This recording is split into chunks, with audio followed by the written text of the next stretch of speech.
Пью чай из такой вот очаровательной чашечки.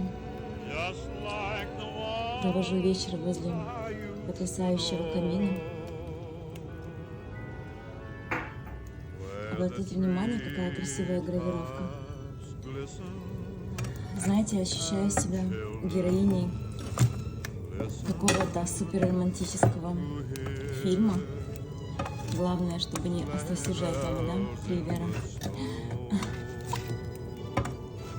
И я действительно сейчас как будто бы главная героиня, которая вот так вот проводит вечер в одиночестве, но в то же время с прекрасными мыслями, с прекрасным ощущением чего-то волшебного, которое